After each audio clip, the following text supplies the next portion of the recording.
জয় রাধে। আমার পরমার্থের সন্ধান চ্যানেলে সকলকে স্বাগতম। তো আজকে আমি যে চিত্রটা আপনাদের সামনে তুলে ধরেছি, এই চিত্রটা হচ্ছে ভবকূপে জীবের কি গতি, শাস্ত্র সেটা কি চিত্ররূপে তুলে ধরেছেন। তো একটা মানুষ একটা ভগ্ন কুয়ার মধ্যে পতিত হয়ে মধ্যবর্তী স্থানে ঝুলছে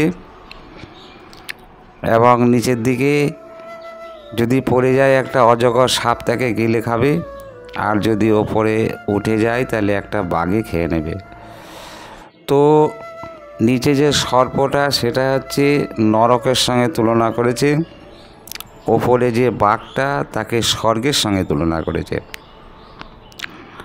তো এখন এই ওপরে বাঘ এবং নিচের সর্প, এই মানুষটা কি করে বাঁচবে সেটাই শাস্ত্রে বলছেন যে কি করে বাঁচবে।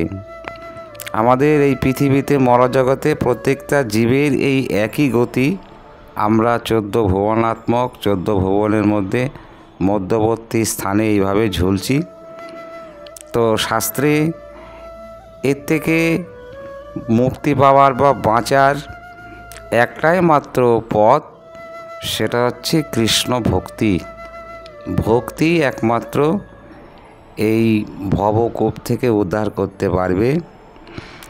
সাধু, শাস্ত্র, গুরু, এই তিনজনার কৃপাতে এই ভক্তি লাভ করা যায় এবং ভক্তি থেকে মুক্তি পাওয়া যায়। জয় রাধে।